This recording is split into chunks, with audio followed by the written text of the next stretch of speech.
too often, a leader ignores bullying behavior and, in fact, promotes that bully.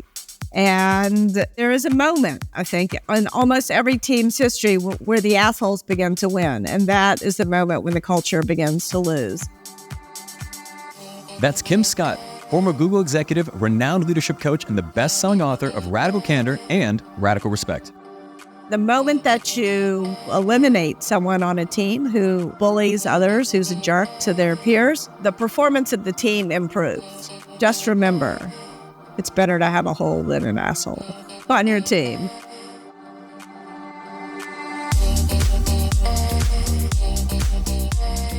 I'm Michael Mogill, founder and CEO of CRISP, the nation's #1 law firm growth company. I've built my business through practice, not theory. CRISP started with just $500 to my name and has grown to over 8 figures in revenue over the last few years, earning a spot on the Inc. 500 list of the fastest growing private companies in America. Our approach has been to take everything we've learned about generating massive growth within our own organization and help the country's most ambitious and committed law firm owners do the same for theirs. In each episode of this podcast, I sit down with innovative market leaders from the legal industry and beyond to learn from those who thrive in the face of adversity, challenge the status quo, and define what it means to be a true game changer. I sat down with Kim Scott to discuss the framework for success leaders should use when addressing bias, prejudice, and bullying, the fine line between healthy conflict and unjust bullying, and how to stand up to injustice in a world where silence is the default. Hopefully you notice as a leader bullying when it happens, but often you're not going to, because often people who bully people under them are kissing up to you. So I think it's important to remember that and to realize that you need to create 3 different kinds of consequences for bullying. And part of it is becoming aware of it. That's coming up on the Game Changing Attorney podcast.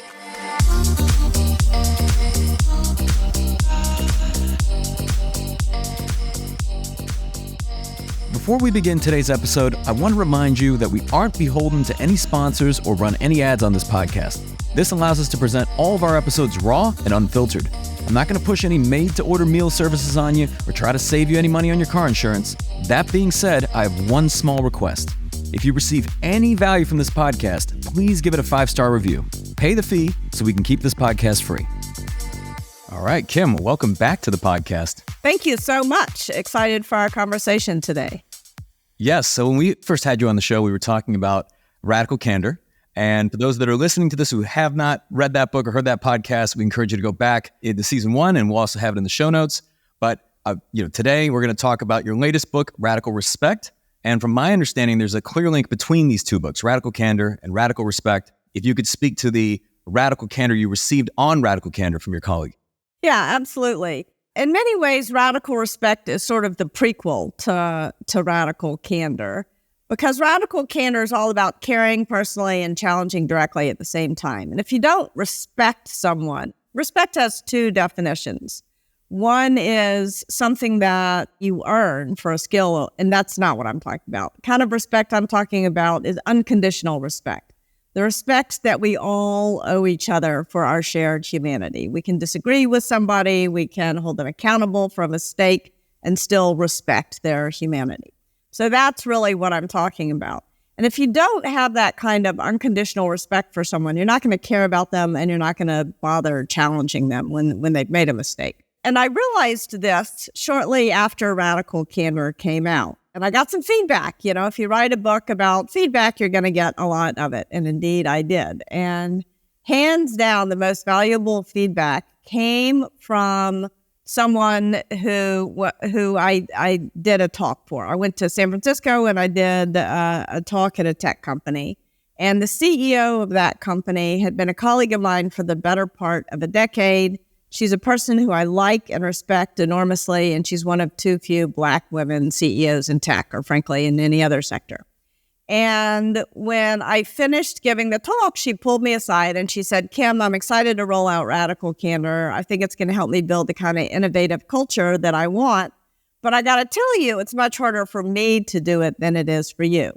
And she went on to explain to me that as soon as she would offer anyone even the most compassionate, gentle criticism, they would call her an angry Black woman. And I knew this was true as soon as she said it to me. And I knew how unfair it was because she's one of the most even-keeled, cheerful people I've ever worked with. And as soon as she said it to me, I had 4 realizations at the same time about different roles I played in my life. The first thing that I realized was that I had not been the kind of colleague that I imagined myself to be. I had failed to consider how the toll it must take on her to have to show up unfailingly cheerful and pleasant in every meeting we were ever in together, even though she had what to be pissed off about, as we all do at work. So the first thing I realized was that I had been a silent bystander instead of the upstander that I imagined myself to be. The second thing I realized was that not only had I been in denial about the kinds of things that were happening to her in the workplace, I had also been in denial about the kinds of things that happened to me in the workplace. And so I pretended that a whole host of disrespectful attitudes and behaviors were not happening that were, in fact, happening. Kind of hard for the author of a book called Radical Candor to admit, but there you have it. And I think I did that as a result of pretending that things weren't happening. I couldn't choose a response. I just sort of defaulted to silence. And I think I did that because I never wanted to think of myself as a victim. But even less than wanting to think of myself as a victim, but I want to think of myself as the culprit. So the third thing that I realized was that I was most deeply in denial about the times when I was the one who had the disrespectful attitude or behavior that was making it more difficult than it needed to be for my colleagues to get their work done. And then the fourth thing I realized was that as a leader, by pretending these disrespectful attitudes and behaviors were not creeping up, I couldn't prevent them from getting in the way of my team's ability to do the best work of their life and build the best relationships of their career, which is what I wanted to do. So that was a big drink of water. But it was those 4 realizations that made me sit down and write Radical Respect. And I really organized the book around those 4 roles. So I think it's interesting to think about, like, when was the last time you were in a meeting and somebody said or did something that made you cringe, but you said nothing? You know, I hope by the end of our conversation, people will have some ideas of what they can do so that those moments don't wake them up at 3 a.m. feeling like, why didn't I do anything? And also so that you and your team can work better together. Right. And I want to dig into, all 4 of those. I think first and foremost, I'd love for you to elaborate. This is a new word that I learned on disambiguation, right? The removal of ambiguity by making something clear, because there's terms that sometimes people use where they say bias or prejudice or bullying, and it seems like they use these interchangeably and sometimes synonymously. Yeah. I mean, there's a million things that get in the way of radical respect, but the big 3 are the ones you just mentioned: bias, prejudice, and bullying. And I think that very often we conflate these 3 problems as though they're one problem. Sitting here in Silicon Valley, land of hard problems, and what do you do with a hard problem? You break it down into its component parts. You disambiguate so that you can solve one thing at a time instead of 3. Because if we conflate 3 problems as one, it makes the problem feel monolithic and insoluble. And the whole purpose of this book is to solve problems. So bias, I'm going to offer some overly simple definitions that can help in the moment. Bias is not meaning it. I mean, unconscious bias. Prejudice is meaning it, a very consciously held belief, usually incorporating some kind of unfair and inaccurate stereotype. And bullying is not about belief, conscious or unconscious. It's just about being mean. So not meaning it, and being mean. And when you're in that moment where there's something cringy happens, just think quickly to yourself, did this person mean it? Did they not mean it? Or are they just being mean? And then that will help you know what to do next. Yeah. And actually, speaking of that, can you talk about some of the frameworks for success that leaders can use when addressing these 3? So if you think it is bias, I recommend an I statement. I don't think you meant that the way it sounded. It sort of invites the other person in to understand things from your perspective. It kind of holds up a mirror. However, if it is prejudice, holding up a mirror isn't going to work because the other person's going to grin in that mirror. They're going to like what they see. Yeah, aren't I good looking? And that's not what you want. So what you want to do in the case of prejudice is an it statement. And an it statement can appeal to the law, it can appeal to a company policy, or it can appeal to common sense. So it is illegal to, it is an HR violation to, it is ridiculous to, blah, blah, blah, blah, blah. Finally, in the case of bullying, you don't want to show a person a boundary. And its statement is sort of like, here's the boundary between your freedom to believe whatever you want, but you can't impose that belief on me or anyone else. But if you show somebody who's being a bully where the boundary is, you can be sure they're going to try to kick past it. So in the case of bullying, you don't want an it statement. You also don't want an I statement, which sort of invites the person in. You want a you statement, which pushes them away. My daughter taught me that when she was in 3rd grade. She was getting bullied on the playground. And I was encouraging her to tell this child, I feel sad when you blah, blah, blah, blah. My daughter banged her fist on the table. And she said, Mom, they are trying to make me feel sad. Why would I tell them they succeeded? That's a really good point. So in the case of bullying, you want a you statement. You can't talk to me like that. Or what's going on for you here? Or even sort of a you non sequitur. Where'd you get that shirt? The point is, you're not in the submissive role, taking whatever it is that the bully just dished out at you. You're sort of in an active stance in this situation. But it can be hard to know the difference. Like, you want another couple of examples of I statements and it statements? So one of my favorite stories comes from a colleague of mine who went into a meeting. It's a small company. So she went into a meeting with 2 colleagues who were men. And they were meeting with a big company. So it was a big, long conference table. You've seen these things. And my friend sat in the center because she had the expertise that was going to win her team the deal. And her 2 colleagues sat to her left. Both her colleagues were men. When the other side came in, the first person sat across from the guy to her left. The next person came and sat across from the guy to his left. And then everybody else filed on down the table. You're kind of grinning. You've seen this happen, right? That's often how bias shows up, just who assumes who's in charge and where we sit. My friend started talking, and when the other side had questions, they directed them at her 2 colleagues who were men, assuming they really knew that they were just letting her speak. You're grinning. You've seen that happen too. It happened once. It happened twice. Finally, one of her colleagues stood up the 3rd time it happened, and he said, I think we should switch seats. That was all he had to do to totally change the dynamic in the room. Because as soon as he did that, the other side realized what they were doing and they stopped doing it. So that's an example of an upstander, right? I don't know how he thought to do that. But anyway, it was a good idea because it totally worked. And he did it, I think, for 3 reasons. First, he wanted to win the deal. So there's a practical side to disrupting bias. You're going to work better together. There was also an emotional side to it. He liked her and he didn't like seeing her get ignored. It kind of pissed him off. So we wanted to intervene for that reason. And thirdly, there was kind of a practical efficiency argument because he knew it was going to be easier for those guys on the other side to hear it from him than from her. It's not that he thought she couldn't speak up for herself or something like that, but he knew that it would be easier for them to hear it from him. So he was the one who spoke up. So that's an example of an I statement. I think we should switch seats. I don't think you meant that the way it sounded, sort of disrupting bias in the moment. And it's important, I think, to do it in the moment because if you just let it go, you reinforce it and they wouldn't have won the deal. So there were good reasons.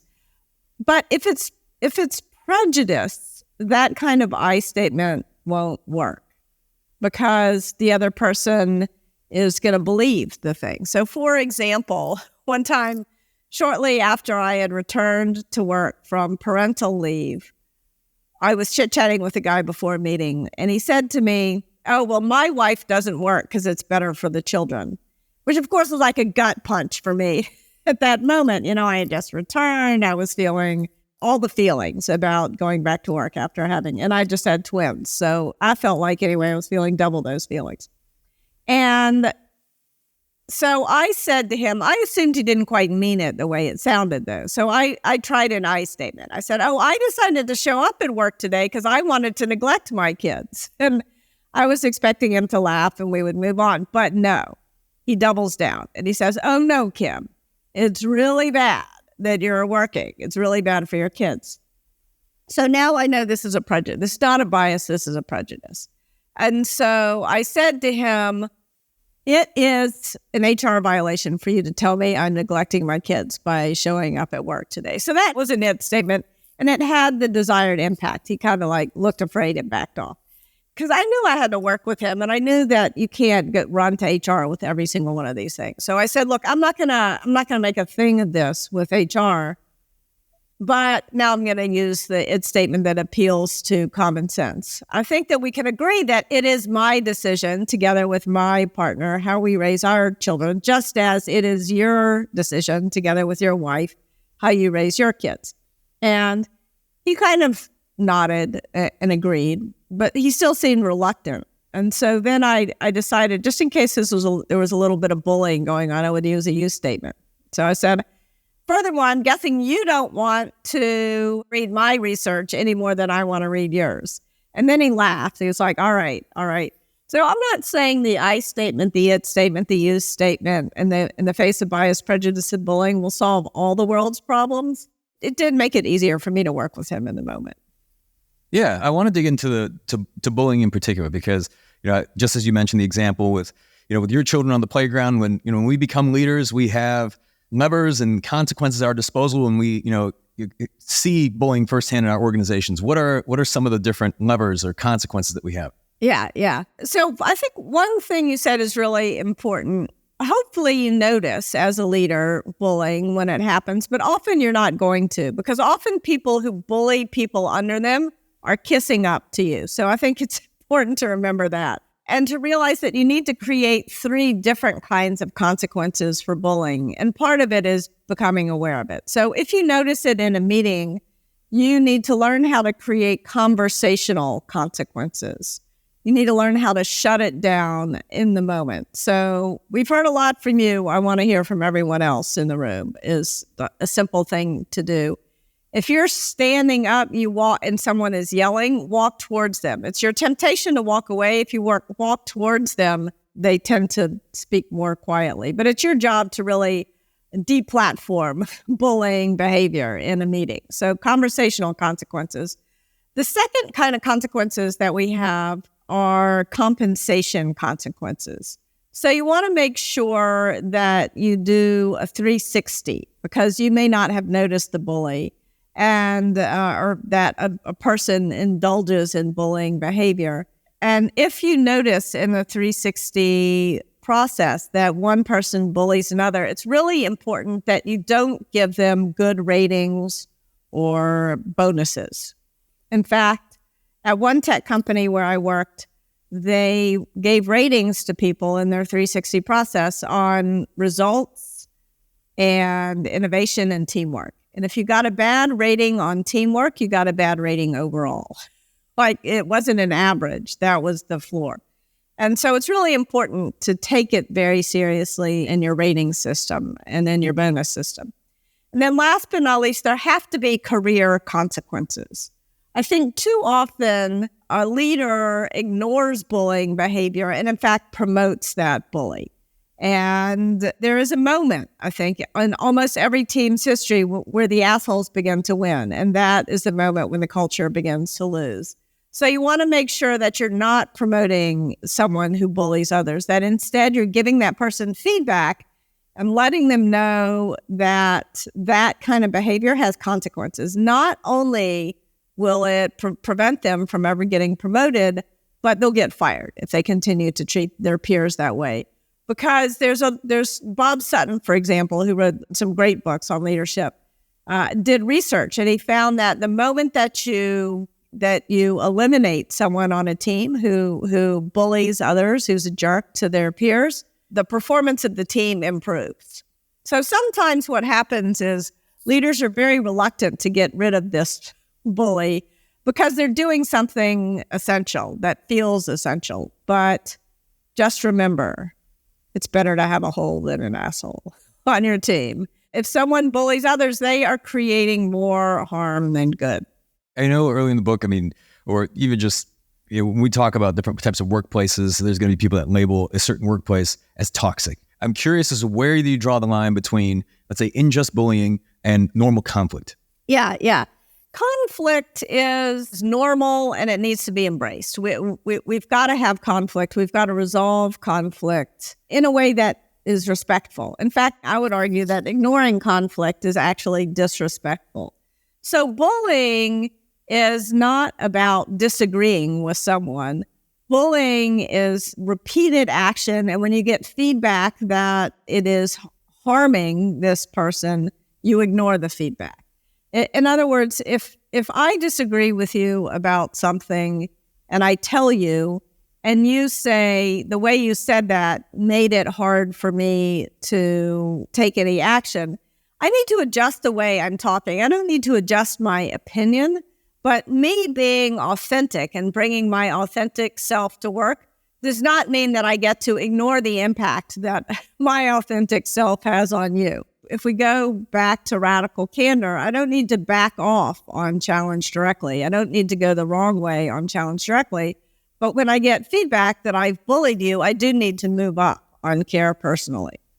You've mentioned this a few times during our conversation, like bystanders and upstanders. How do you differentiate between the two? So a bystander is someone who observes something wrong happening, observes some sort of disrespectful attitude or behavior, and doesn't intervene in any way. An upstander is someone who does intervene. And it doesn't always have to be like the story that I told about the guy saying, I think we should switch seats. That's a kind of a direct intervention. Sometimes it feels like the direct intervention either is risky to you or to the person who was harmed, or it might not be effective. So you can also delay. You can also just check in with the person who was harmed by whatever happened after the event. An example of this not happening and why it matters came at one point in my career. I was giving a talk to like 5,000 people, a really big organization.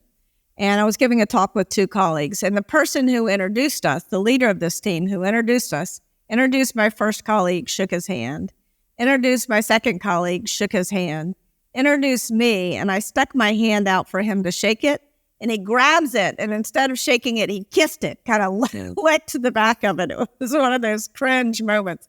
Not the end of the world, but kind of gross. But what was even worse than that, what happened was the fact that nobody, not a single one of those 5,000 people came up to me afterwards and said, ooh, that was weird. Do you want some hand sanitizer or something? And then I was like, is it me? Like, was I the only one who found that to be off-putting? And I felt a little gaslit. So just checking in with a person later can offer a great advantage. I mean, there's another time in my career where I was working for someone who tended to speak very disparagingly of women, and his HR business partner decided that the best way to protect him was for her to speak equally disparagingly of men. Two wrongs do not make a right. And so again, it was one of these offsites. There were, I don't know, a couple thousand people there. And this woman talked about this one guy on the team and his long rock star thighs. And I was like, that is not cool. But like, I didn't feel like the right thing to do was to stand up and make a deal of it in front of all those thousands of people.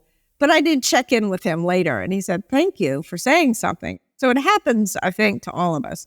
So this checking in with someone later is really beneficial. It's a great way to be an upstander.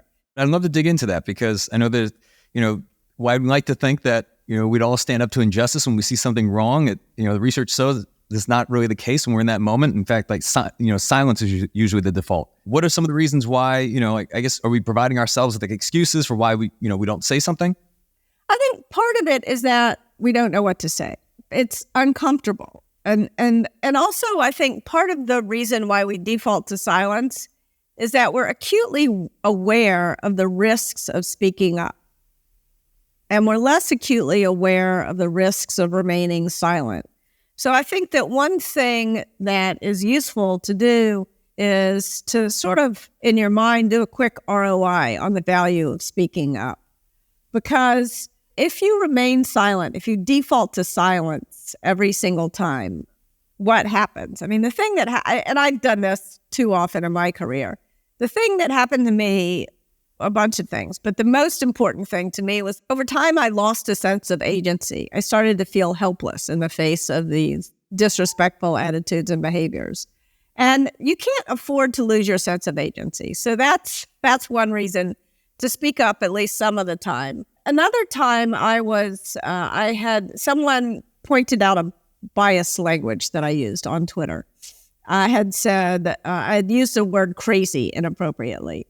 And they pointed it out in a private DM. They did all the right things very kindly, but I thought it was important for me to share what I had learned. So I changed the language in the tweet, and I changed it sort of publicly. I said, I got this feedback. I shouldn't abuse the word crazy this way. It's harmful to people who struggle with mental illness. And what I really meant was tell me why I'm wrong. It was a sloppy use of language. And a bunch of people jumped in and were like, people are too sensitive. It's kind of tricky for a woman to respond to the too sensitive. So I was sort of debating how I was going to tell these people, actually, people, they were not too sensitive. They were being helpful. And then Russ Laraway, who had been a colleague of mine in a couple of different companies over several different years, jumped in. And he said, look, for the I'm too sensitive crowd, I want you to do an ROI. What does it cost, a return on investment? What does it cost you to change your language? It's almost nothing, a little bit of attention. And what is the benefit? You create an environment where you can work with a bigger number of people. It's good for you. It's also good for these other people. Why do you want to use words that hurt other people? You don't, presumably. So I thought that was a good way to think about the value of speaking up, whether you're the upstander or it's happening to you. And on that note, situations like that, again, these are unconscious biases. Like, how can leaders become more aware of our unconscious biases?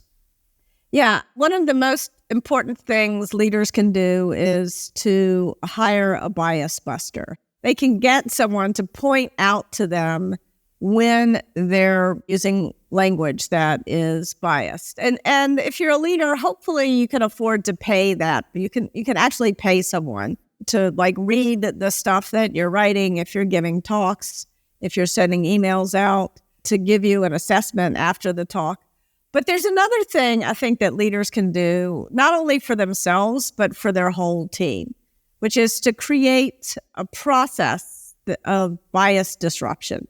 Because, again, I said it before, but it's worth repeating, that if you don't disrupt bias in the moment, then you reinforce it and make it more likely for it to happen again. And your job as leader is to prevent bias from getting in the way. So I recommend coming up with a shared vocabulary for the people on your team. Like, what's the word or phrase that you all are going to use when you notice somebody saying or doing something biased in a meeting? I like to wave a purple flag. I have one here on my desk. But other teams do other things. One team I work with just said, I don't think you meant that the way it sounded, used an I statement. Another team would borrow language from Daniel Kahneman's book, Thinking Fast and Slow. Another team thought that was way too wonky. They had a cat theme going on. They would meow at each other. So whatever it is that works for your team, come up with a shared vocabulary, because I think, as we talked about before, very often we default to silence because we don't know what to say. So give people words, or let them give you the words. The second thing you want to do is you want to come up with a shared norm for how to respond when you're the person whose bias is being disrupted. Because I don't know about you, Michael, but for me, when someone tells me that I've said or done something biased, I feel ashamed. And when I feel ashamed, I think when all of us feel ashamed, our executive function tends to shut down and our fight or flight instincts sort of come to the fore. It's interesting for folks to think about, where do you feel shame in your body? Because you feel it. Like, when I feel ashamed, the backs of my knees tingle. It's like my stomach drops to the backs of my knees and tickles it. But it's not a tickling sensation. It's the same physical feeling I get if my children walk too close to the edge of a precipice. It's a real fear response. My heart rate goes up. So learn to recognize when you feel ashamed and how to re-engage your executive function so that you can respond as your best self and not as your worst self. So, simple thing. Thank you for pointing it out. And then either I get it or I don't get it. Now, both of those things are hard to say. I get it is hard to say because very often it'll be something that people have told me before, a mistake that I'm making over and over and over again. And so saying, I get it and I'm working on it and like keep telling me when I do it wrong. These habits of speech are deeply ingrained. I was working with a leader who was trying to refer to his team as team instead of guys. But it was hard. He'd been saying you guys since he learned to speak. And so he had to ask people to keep telling him. So I think that's really important. The second thing, I don't get it, is hard to say for a different reason, because now I'm doubly ashamed. I'm ashamed because I've hurt someone, and I'm also ashamed because I'm ignorant. I don't know what I did wrong. Especially if you have teenagers, you're in that situation. Every once in a while, I'm like, what? That's a problem? But you'll learn. If you can learn to say, thank you for pointing it out. Either I get it or I don't get it. And then let's talk after the meeting. And the reason to talk after the meeting is that the promise of disrupting bias is that it will disrupt the bias. It's not going to disrupt every single meeting you're in. Last but not least, you want to make sure that you have a shared commitment with your team, because you can come up with the vocabulary, you can come up with the shared norm, but if you don't promise yourself that if you get to the end of too many meetings and no bias has been disrupted, you're going to stop, you'll never do this because it's uncomfortable. I guess playing devil's advocate, or let's say somebody's listening to this podcast and they're thinking, can leaders overcorrect here? Meaning that, let's say you're talking about speaking to a room of 5,000 people. Is it inevitable that there could be somebody who is offended by something that you say, or things that, as you start to contort yourself into different positions and become more and more, I guess, inclusive and open-minded in so many ways, do you risk sterilizing yourself in some ways as a leader? I don't think so. I think you much more risk hurting yourself as a leader by using quote-unquote red words. I worked for a man who I asked him some version of that question, because it's easy to feel like that's a typical defensive response is, there's not a word that's safe in the English language. And I've had that response myself. When I was writing this book, I hired someone to read it and point out biased language that I tended to use. And I think she pointed out 7 words that were problematic in the book. And my first instinct was, nothing's safe, in the English language, because some of them seemed sort of innocuous to me. But then I caught myself and I said, okay, there's 7 words out of 250,000 words in English, that's a small percentage. So stop and run them, do the ROI. One of the words that I tended to use that she pointed out that was problematic is I tend to say blind when I meant I didn't notice. I'm blind to that and supposed to I didn't notice, which she said is ableist. And I know it's a sloppy metaphor. I care about words. So that was one reason why I cared. But also there was one of the people who was helping me edit the book is blind. He's a person I like a lot. I respect a lot. The last thing in the world I wanted to do is use language that was going to make it harder for him to do his job of helping me. And so I thought I got it. I thought I understood. And I thought I had fixed it. And I did a quick search as I turned the book in. And guess how many times I had used sloppy site metaphors in a 300-page book? Dozen times. Take a guess. 99 times. Oh, wow. Even after, that's what I mean by we have to be persistent with ourselves, because these habits of speech are deeply ingrained. It does take some effort to change them, but it's worth the effort. You're talking to 5,000 people. You probably will say something that is going to offend someone in that 5,000 people. And that does not mean you should say nothing. And we can't hold ourselves to this standard that we never offend anyone. But what we can do is we can hold ourselves to a standard that when someone comes to us and tells us that we've offended them, we respond with grace. That's what we can expect ourselves to do. They're maybe not 100% of the time right. For example, I was taking a walk with my child who's 15. And I tend, when I walk by someone, and this is not like a busy sidewalk, it was sort of a semi-rural situation. And we passed by someone and I said hi. And then we passed someone else. And I say hi to people when I pass by them on a path. And my child looked at me and said, "Oh, Mom, you're such a white lady." And I was like, what? What did I do wrong? The important thing there was not that I was like, jumped down their throat. I said, what did I do wrong? I asked a few questions. Then by understanding their perspective, we were able to have a conversation. And I said, look, maybe people don't want to say hi back, and that's okay. But I feel like it's the right thing to do to be friendly on a walk. And maybe you're right. Maybe that's like a function of my privilege that I feel entitled to say hello to people. But I don't think it's okay for you to say, oh, you're a white lady. Like if you want to say, don't say hi, say don't say hi, but don't attribute it to my gender and my race. And so I think you can have interesting conversations. You don't have to accept everything that everyone says to you. But I do think you need to respect the person and you need to listen at least to what they say.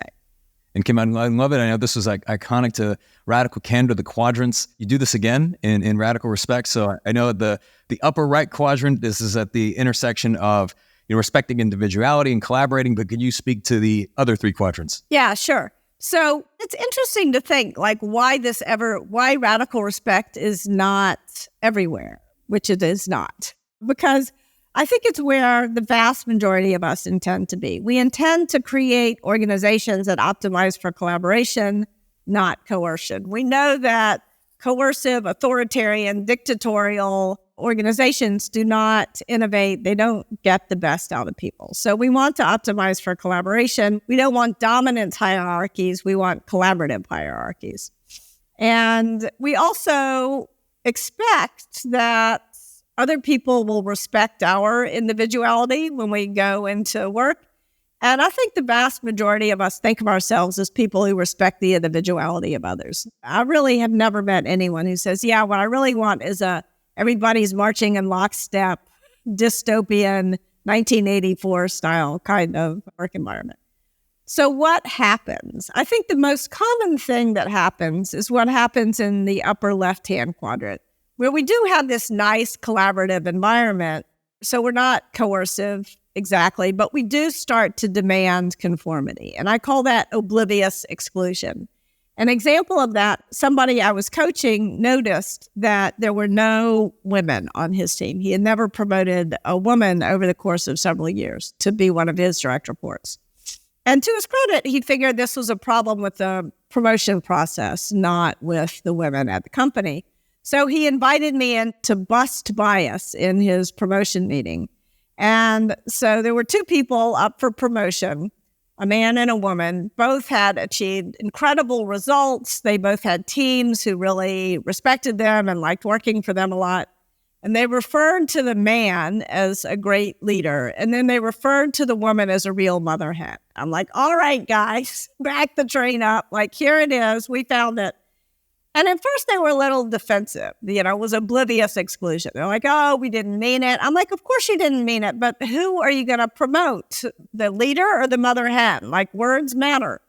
And so I think it's really important as leaders that we begin to quantify bias at every stage of the employee life cycle so that we don't have not only oblivious exclusion, but oblivious discrimination. So you want to make sure that you're quantifying bias in terms of who you're inviting to interview, who you're extending offers to, how much you pay, who you're promoting, who gets mentored, so on and so forth.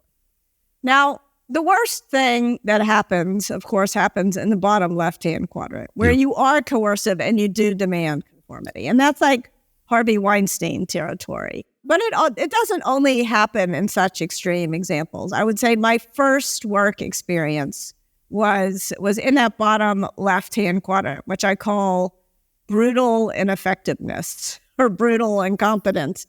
And the problem there was not only that it hurt me, but it hurt my ability to help the company. When I got my next job where I wasn't treated so badly, I created hundreds of millions of dollars of value for the company, which I couldn't do. I mean, I think it's important to recognize when you're in a brutally ineffective work environment, you cannot do your best work. And for someone to expect you to is just ridiculous. So that's the worst place of all. There's also the bottom right-hand quadrant where we're trying to coerce others to respect the individuality of each other. That's what I call self-righteous shaming. And that happens all too often in too many different ways, in the workplace, on social media. And in fact, it's much more likely to happen in a remote environment than it is in-person environment. And it's much more likely to happen on social media than at a dinner party. But that's where we sort of jump down someone's throat and demand, try to coerce them into respecting someone else, which is just never going to work. And I know a lot of these concepts that you outline, just in Radical Respect, they're simple, but they're not easy. So for those that are listening to this who feel like this is a lot and maybe, a lot of these challenges they're experiencing, they seem insurmountable to them, where do you suggest they start? Well, of course, get a copy of the book and read it. I really hope the framework in the book can help you figure out what your role is and what's happening to you and what to do about it. We also have a podcast, the Radical Respect podcast, and you can follow me on LinkedIn. We offer lots of tips all the time, and radicalrespectbook.com offers some help as well. And if someone could take away, just those listening, they could take away one thing from this conversation, what do you think that should be? And the default to silence. If something is happening to you, feel free to choose silence, but make that an active choice. Don't just default to silence. You get to choose your response to what's happening to you. And Kim, as we come to a close, I know you answered this before, but I'm curious if the answer has changed. What does being a game changer mean to you? Being a game changer means not willing to play the game that you find yourself in, but to play a better game that's going to have a better outcome for you and the people around you. I want to give a huge thank you to Kim for taking the time to join us again on the Game Changing Attorney podcast.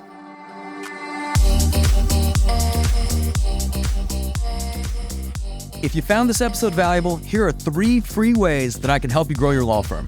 Number 1, download the first chapter of my book absolutely free at gamechangingattorney.com. Number 2, you can shoot me a text at 404-531-7691 and I'll answer any question that you've got for me. And finally, number 3, if you can leave this podcast a 5-star review, it'll help us gain access to more influential thought leaders and bring their lessons learned here to you. For more information on our interview with Kim Scott, see the show notes for this episode in your podcast app or visit legalpodcast.com.